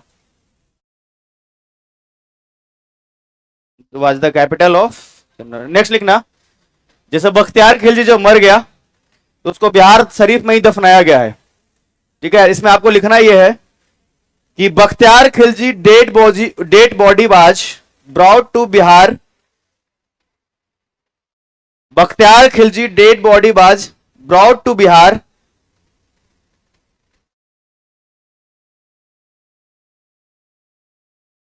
and it was buried in the Imadpur mohalla of Bihar Sharif town. बता रहा हूं, फिर से बता रहा हूं, रिपीट कर रहा हूं। बख्तियार खिलजी डेड बॉडी बाज ब्रॉट टू बिहार एंड बाज बरीड इन द इमादपुर मोहल्ला, मतलब दफनाया गया है Imadpur mohalla of Bihar Sharif town. Hindi वाले लिखिएगा बख्तियार खिलजी का शव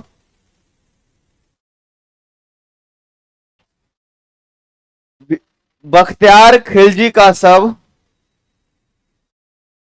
बिहार शरीफ के इमादपुर मोहल्ले में दफनाया गया था, बिहार शरीफ के इमादपुर मोहल्ले में दफनाया गया था।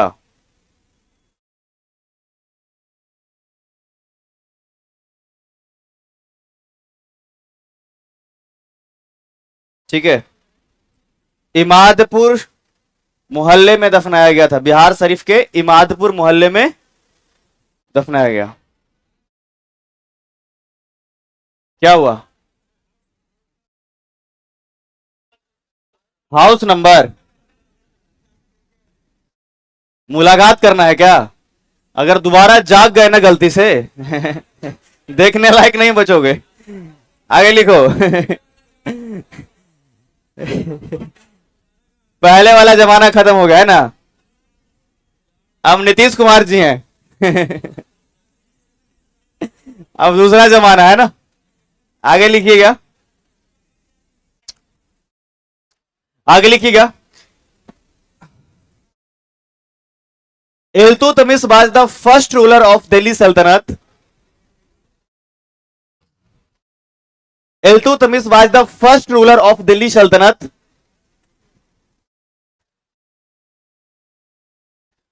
Iltutmish was the first ruler of Delhi Sultanate who conquered Bihar and added into Delhi Sultanate,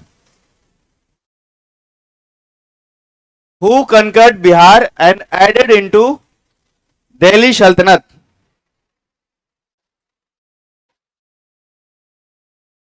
Iltutmish Delhi सल्तनत का ऐसा पहला सुल्तान है, इल्तुतमिश दिल्ली सल्तनत का ऐसा पहला सुल्तान है जिसने बिहार को जीतकर दिल्ली का हिस्सा बनाया, जिसने बिहार को जीतकर दिल्ली का हिस्सा बनाया।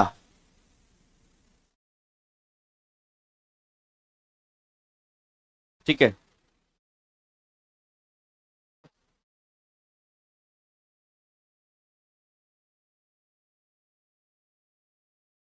नेक्स्ट पॉइंट में लिखिएगा, इल्तुतमिश अपॉइंटेड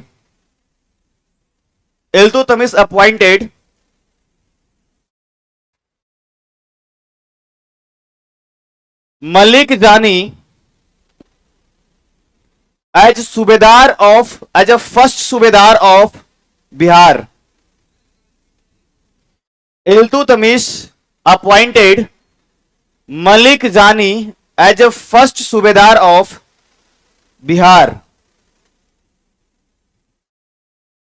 लिखिएगा, इल्तुतमिश ने बिहार का पहला सूबेदार मलिक जानी को नियुक्त किया।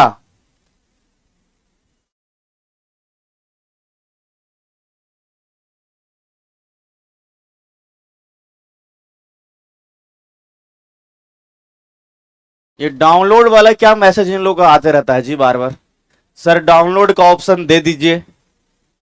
लो निकाल लिए, दे दिए।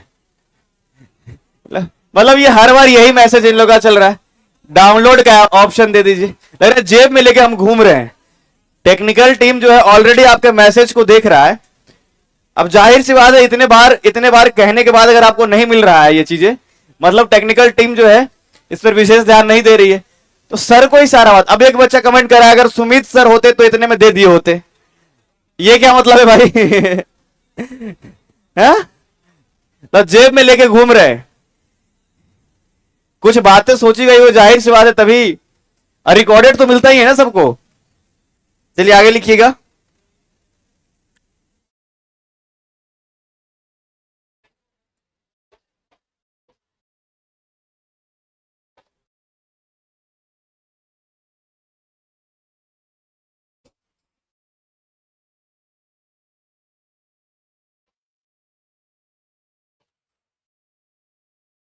ठीक है, नेक्स्ट पॉइंट लिखिएगा,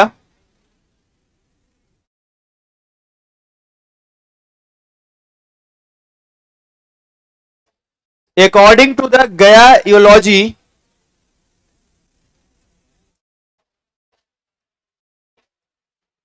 मतलब इस समय गया के विषय में प्रशंसा किया गया, कहा गया, बताया गया। अकॉर्डिंग टू द गया यूलॉजी ऑफ किंग वनराज, किंग वनराज के अकॉर्डिंग ये बातों का, अकॉर्डिंग टू द गया यूलॉजी of king Vanraj, Gaya region was under the rule of Delhi Sultanate.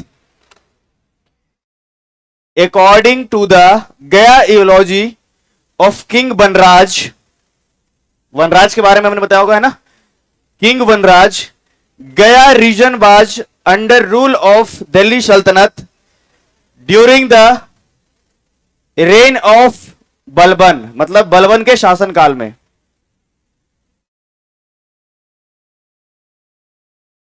According to the गया यूलॉजी ऑफ किंग वनराज, लिखा इतना, Gaya region was under the rule of Delhi Sultanate during the reign of Balban, मतलब बलबन के शासन काल में। हिंदी वाले लिखिएगा, गया के राजा वनराज के अनुसार, गया के राजा वनराज के अनुसार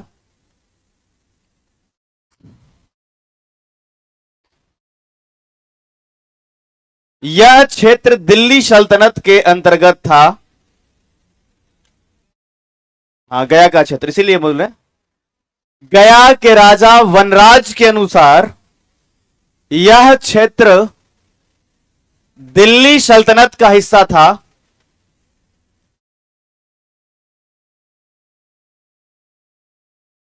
उस समय सल्तनत का तत्कालिक राजा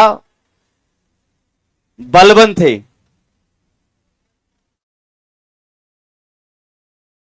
उस समय दिल्ली सल्तनत का तत्कालिक राजा बलबन थे।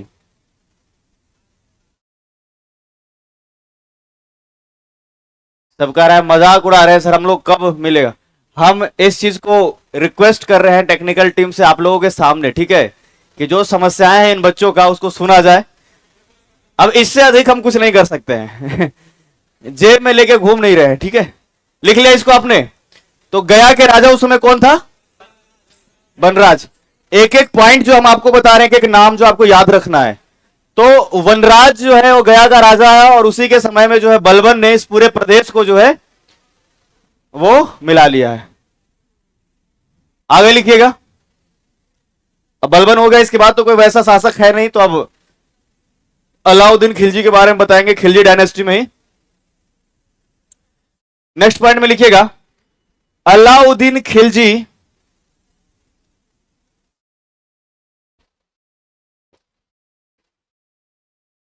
Alauddin Khilji Saint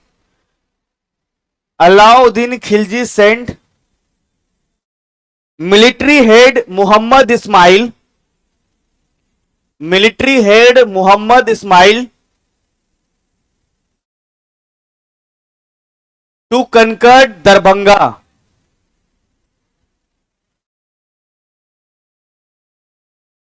Alauddin Khilji sent military head Mohammad Ismail to conquer Darbhanga. That time Sakra Singh was the ruler of Darbhanga.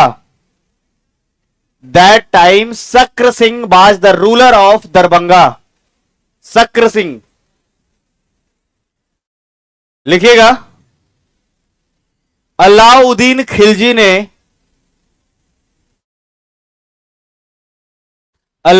Khilji ने सेना प्रमुख मोहम्मद इस्माइल को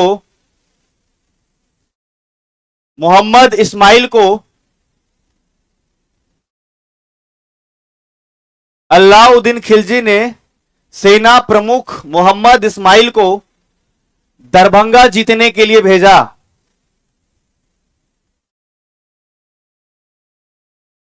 दरभंगा जीतने के लिए भेजा। उस समय दरभंगा का राजा सक्र सिंह था। उस समय दरभंगा का राजा सक्र सिंह था।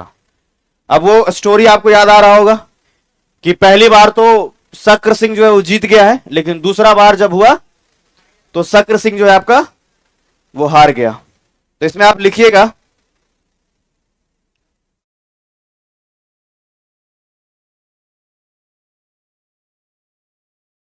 ठीक है,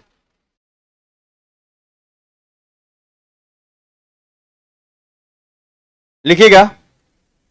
ड्यूरिंग द फर्स्ट अटैक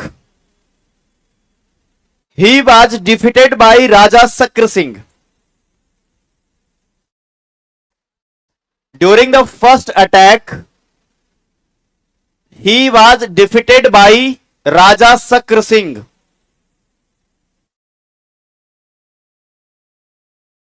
इसी में आगे लिखिएगा, Sheikh Mohammad Ismail attacked for the second time. Sheikh Mohammad Ismail attacked for the second time and this time he was able to defeat Raja Sakra Singh. Attacked for the second time and this time he was able to defeat Raja Sakra Singh.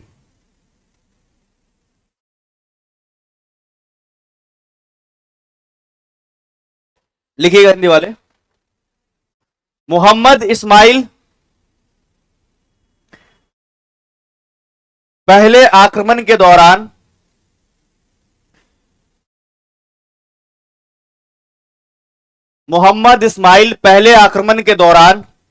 Darbhanga के राजा सक्र सिंह से हार गया।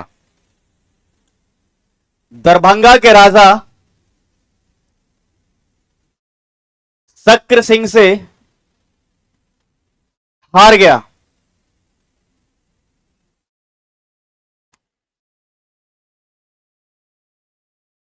परंतु मोहम्मद इस्माइल के दूसरे आक्रमण में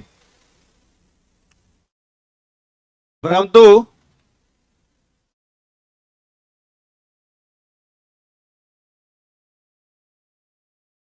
मोहम्मद इस्माइल के दूसरे आक्रमण में दरभंगा के राजा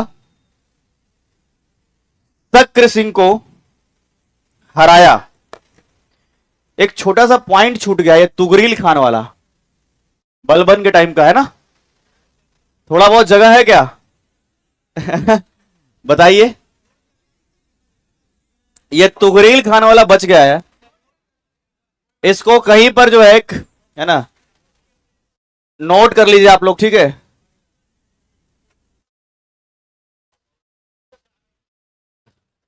तुगरील Khan who started revolt, Tughril Khan who started revolt, ठीक है, during Balban time period. Hindi वाले लिख लीजिएगा, तुगरील खान ने बलबन के शासनकाल में विद्रोह किया था। यही जो सवाल पहले पूछा भी गया है वो यही सवाल पूछा गया, एकदम सेम, कि मतलब 4 नाम दिए हुए थे, बीपीएससी में क्वेश्चन पूछा गया है और उसमें यह था कि बलबन के शासनकाल में बंगाल के क्षेत्र में निम्नलिखित में से कौन से शासक ने विद्रोह किया था, है ना। तो उसमें आपको याद रखना है इसका बस नाम तुगरील खान, ठीक है। 4 नाम दिए गए थे और उस नाम में जो है एक तुगरील खान का था। थोड़ा सा ये हिडन क्वेश्चन आया था जिस टाइम पे पूछा गया था पिछले 4-5 साल पहले, तो उस टाइम थोड़ा ये हाईलाइटेड नहीं था ये लाइन, लेकिन जब पूछ लिया गया तो उसके बाद जो है ये हाईलाइट हो गया। अब ये स्टोरी कम से कम दिमाग में रखिएगा आप लोग कि 4 बार प्रयास करना पड़ा है ये लगातार बलबन को, पहले सेना को भेजा, मिलिट्री को फिर से भेजा, 3 बार में इसको शांत नहीं किया जा सका, तो फिर चौथा बार खुद जो है वो बलबन जाता है और बलबन जाकर के तुगरील खान को जो है यहां पर हराता है और फिर बाद में उसको मार भी दिया जाता है तुगरील खान को। लिखा, ये ऐड हो गया कि नहीं आपका बलबन के टाइम? सबको मतलब दिख गया ना? एक बार और हिंदी की इंग्लिश वाला। हिंदी, बलबन के शासनकाल में तुगरील खान ने बंगाल के क्षेत्र में विद्रोह किया था। तुगरील खान ने बंगाल के क्षेत्र में विद्रोह किया था जिसे बलबन ने चौथे प्रयास में दबा दिया, जिसे बलबन ने चौथे प्रयास में दबा दिया, ठीक है। कौन से प्रयास में? चौथे।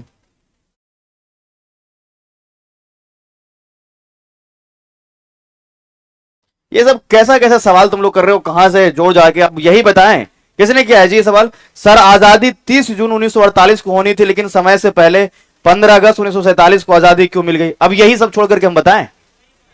हाँ, तो हिस्ट्री का है, हम ये बता भी सकते हैं, लेकिन अभी आपको लगता है कि यही हम पढ़ा रहे हैं? बताइए। ये सवाल कोई मतलब बनता नहीं आपको बीच में ऐसा पूछने का। जो पढ़ा रहे हैं उसी से रिलेवेंट पूछिए ना आप लोग कि आजादी कब मिला, नहीं मिला, हाँ मिला, सबके पीछे। हाँ, ओके, तो आगे पढ़ा हुआ था तो आप लोग देने का काम करते थे। एकदम ताजा वाला जो रिलेवेंट क्वेश्चन आए बस उसी को आप, इसी क्लास का है। तो आपको लगता है कि हम आजादी करवा रहे हैं, भारत का आजादी करवा रहे हैं आप लोग? आपको लगता है नहीं? तो जाहिर सी बात है हम इसको डिस्कस बीच में नहीं करेंगे। तो आपने अलाउद्दीन खिलजी वाला लिख लिया होगा इसके बाद। ये लिखा क्या? ये पूरा हो गया ना? अरे अलाउद्दीन खिलजी वाला बात तो हमने लिखा दिया ना, मोहम्मद इस्माइल का आक्रमण, सक्र सिंह दोबारा जीता, ठीक है। लास्ट लाइन क्या था बताइएगा मुझे, लास्ट लाइन। दूसरे प्रयास में सक्र सिंह जो है वो हार गया, दूसरे बार जो है इस्माइल ने उसको, है ना, समझ गया, मैं समझ गया। चलिए आगे बढ़ेगा, इसमें लिखिएगा।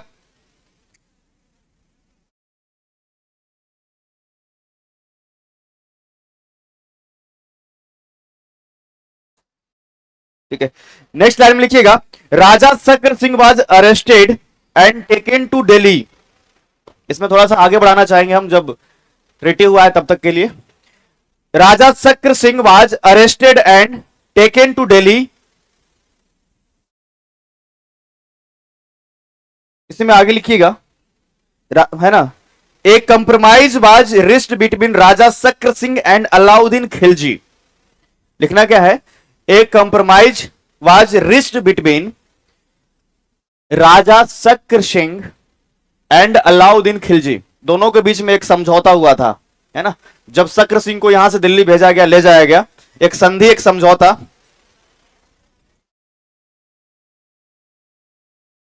लिख लिया? हिंदी वाले लिखिएगा। राजा शक्र सिंह के हारने के बाद, राजा शक्र सिंह के हारने के बाद इसे गिरफ्तार कर दिल्ली भेजा गया,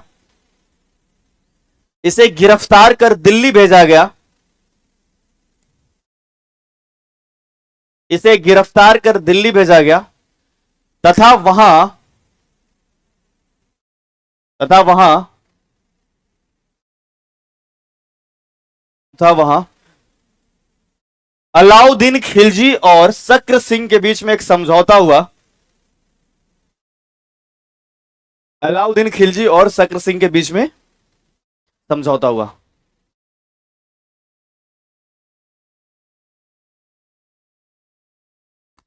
शक्र सिंह के बीच में समझौता हुआ।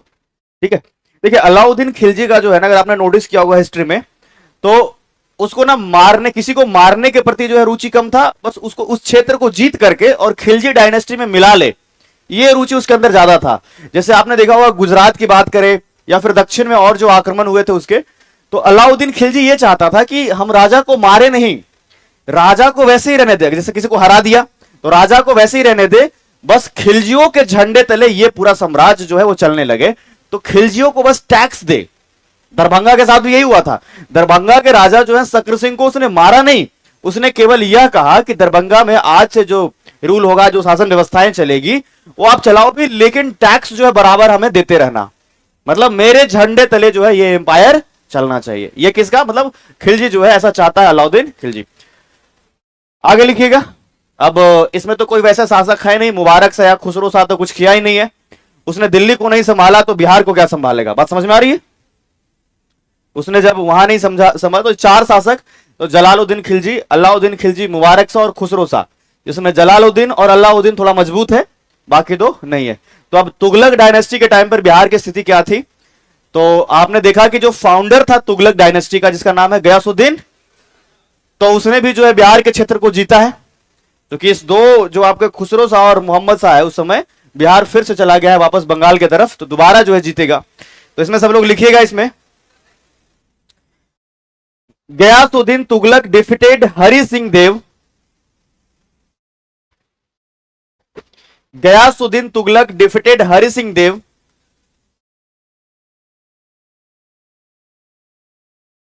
Of Karnat dynasty, Ghiyasuddin Tughlaq defeated Hari Singh Dev of Karnat dynasty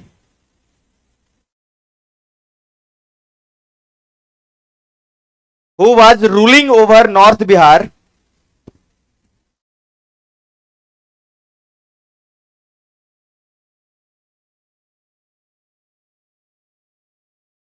while returning after Bengal campaign in 1324, while returning after Bengal campaign in 1324, तो गयासुद्दीन तुगलक जीतने गया था बंगाल को, लेकिन जब वो रिटर्न हो रहा है बंगाल से दिल्ली की तरफ, तो बीच में बिहार भी मिलेगा।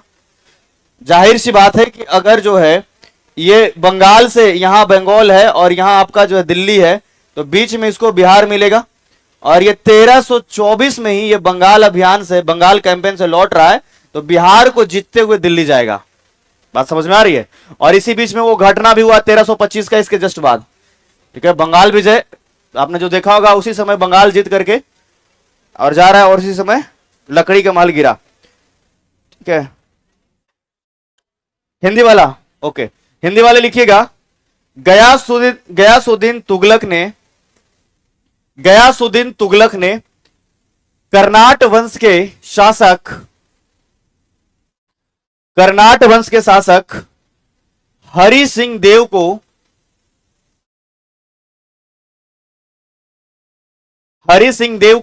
हराया, हरि सिंह देव को हराया। ठीक है, नेक्स्ट पॉइंट में लिख लीजिएगा। गयासुद्दीन तुगलक ने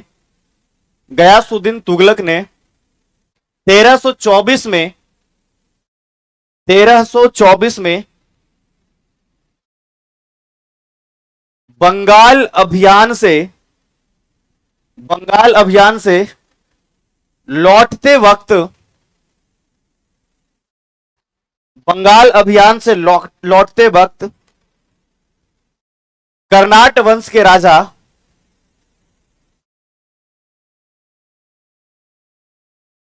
हरि सिंह देव को हराकर, हरि सिंह देव को हराकर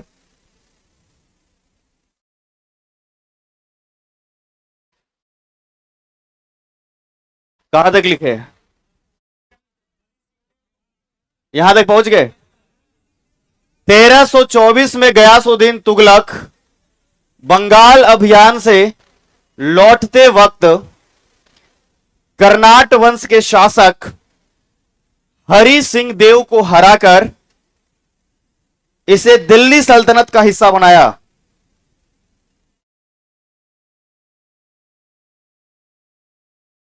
ठीक है।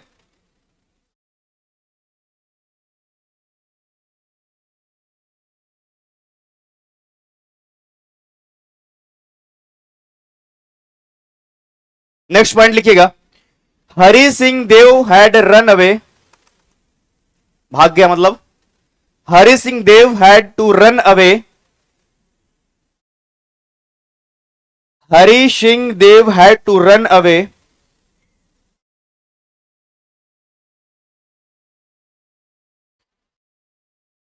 and was compelled to take shelter in hills। ठीक है, पहाड़ियों में जाकर के छुप गया। फिर compelled to take shelter hills. आगे लिखिएगा, Tirhut region was assimilated into, आगे में लिखिएगा नेक्स्ट पॉइंट में, तिरहुत रीजन नहीं हुआ क्या पीछे लाइन? फिर से बोले, Hari Singh Dev had to run away, Hari Singh Dev had to run away and was compelled to take shelter in the hills. Next point लिखिएगा, Tirhut region was, Tirhut region was assimilated into the Delhi सल्तनत। Tirhut region was assimilated into the Delhi सल्तनत and Darbhanga was renamed as Tughlaqpur, and Darbhanga was renamed as Tughlaqpur. ठीक है, दरभंगा को तुगलकपुर कहा गया। हिंदी वाले लिखिएगा, हरि सिंह देव गयासुद्दीन तुगलक से हारने के बाद भाग गया। हरि सिंह देव गयासुद्दीन तुगलक से हारने के बाद भाग गया, भाग गया, पहाड़ियों में भाग गया। आगे लिखना, अरे वो ज्यादा बहुत विशेष मैटर नहीं करता है कहां भाग गया। ठीक है, तुम लोग ना मतलब उस पर ज्यादा फोकस करते हो जो ज्यादा इंपॉर्टेंट नहीं होता है। मर गया, कैसे मर गया, मतलब मर गया तो दफनाया गया, उस घर का नंबर क्या है, हाउस नंबर पूछ रहा है, बताओ। थोड़ी देर बाद अलाउद्दीन खिलजी का नानी का नाम पूछ देगा। बताओ मास्टर साहब क्या करेंगे, बताओ। हाँ बताओ, वैसे तो पूछने का जो है ना कोई भी सवाल बन सकता है, लेकिन जहां से क्वेश्चंस बन सकते हैं इंपॉर्टेंट आपके लिए वही है। ठीक है, लिखिएगा, इस समय दरभंगा को, इस समय दरभंगा को तुगलकपुर नाम रखा गया।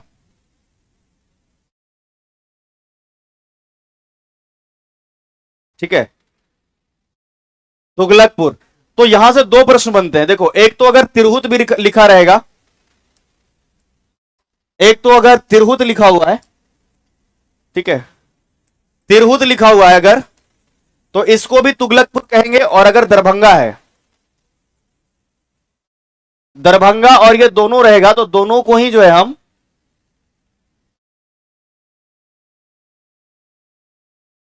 दोनों को ही तुगलकपुर कहेंगे, अगर आपको तिरहुत लिखा रहे या फिर दरभंगा। हो गया, लिख लिया आपने, आगे लिखे। तो ये तुगलक में आपने ये देखा, और कोई पॉइंट यहां पर जो हमने पढ़ाया होगा? सैयद वंश में तो कुछ विशेष रहा नहीं था। अच्छा हाँ, एक कैपिटल जो है वो पूछा जाता है, ध्यान रखिएगा। ड्यूरिंग तुगलक डायनेस्टी, है ना, लिखिएगा, during Tughlaq dynasty Bihar Sharif was the capital of, Bihar Sharif was the capital of Bihar. During Tughlaq dynasty Bihar Sharif was the capital of Bihar. ठीक है, हिंदी वाले लिखिएगा, तुगलक वंश के शासनकाल के दौरान, तुगलक वंश के शासनकाल के दौरान बिहार की राजधानी बिहार शरीफ हुआ करती थी। बिहार शरीफ के साथ में आप ब्रैकेट में ओदंतपुरी भी लिख देंगे। ठीक है, तुगलक वंश के शासनकाल के दौरान बिहार का राजधानी बिहार शरीफ था।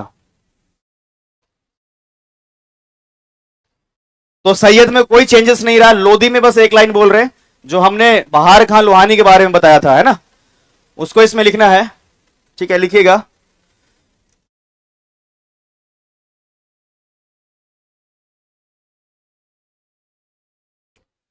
इसमें लिखना है, during Lodhi dynasty, during Lodhi dynasty, Lodhi Lodhi Lodhi dynasty, बहार Khan Lohani,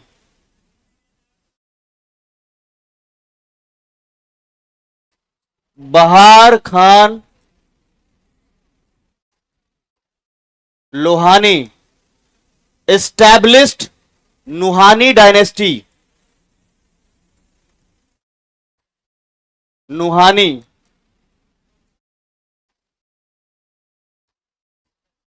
near Jaunpur city, near Jaunpur city लिखा। ड्यूरिंग लोधी डायनेस्टी बहार खान लोहानी बाद established Nuhani dynasty near Jaunpur city. Hindi वाले लिखिएगा, लोधी वंश के शासनकाल में, लोधी वंश के शासनकाल में दिल्ली सल्तनत से स्वतंत्र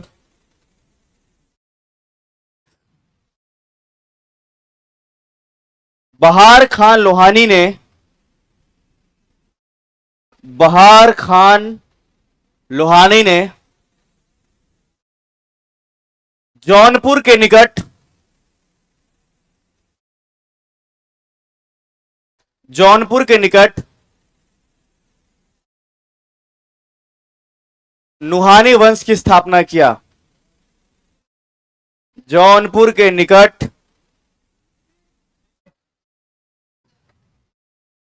एकदम शुरू से बोले, लोधी वंश के शासनकाल के दौरान। ठीक है, उसके बाद क्या बोला था? दिल्ली सल्तनत से स्वतंत्र बहार खान लोहानी ने जौनपुर के निकट नुहानी वंश की स्थापना किया। नुहानी, नुहानी वंश की स्थापना किया, लिख लिए। हाँ, लोहानी इन लोगों का सरनेम है, लेकिन जो डायनेस्टी है वो नुहानी है। ठीक है, डायनेस्टी क्या है? नुफगा। तो ये लोग अफगानी लोग हैं। तो कई बार जो है ऐसा पूछा जाएगा प्रश्न कि बिहार में अफगानियों, अफगानी शासन जो है वो किस वंश के साथ शुरू हुआ है, तो उसमें ऑप्शन जो है आपका नुहानी होगा। अभी ये इसके बारे में पढ़ाएंगे, ये तो लोधी हमने बताया इसलिए इसको जोड़ करके केवल बता दिया। नुहानी डायनेस्टी प्रॉपर हम पढ़ाएंगे और उसमें जितने भी शासक है सब बताएंगे आपको। तो जो मिडेवल बिहार जो है उससे रिलेटेड आपको यही प्रश्न जो है आपको पहला फेज जो दिल्ली सल्तनत का है उसमें याद रखना है। कल की क्लास में हम क्या डिस्कस करेंगे? है ना। मुगल मुगल काल के दौरान जो बिहार की स्थितियां रही है वो बताने वाले हैं, और बिहार को फिर से मुगल काल के दौरान कैसे मिलाया जाएगा वो भी। तो अभी एक क्लास और चलेगा आपका मेडिवल बिहार का, है ना। तो 2 क्लास में ये कंप्लीट हो जाएगा मेडिवल बिहार। और थोड़ा गंभीरता से इन चीजों को आप ना नाम याद रखा करेंगे, ना तो एग्जाम के टाइम में लगेगा कि पढ़ाया तो गया है लेकिन नाम याद नहीं है। तो वो सबसे ज्यादा खतरनाक होता है। पढ़े भी हैं, कॉपी में लिखा हुआ भी है, लेकिन आंसर नहीं लग पा रहा है। वो तो पढ़ने से भी ज्यादा खतरनाक हो गया है कि पढ़ने के बाद गलती करना ना बहुत अफसोस देके जाता है। चलिए, तो कल मुलाकात करेंगे हम लोग।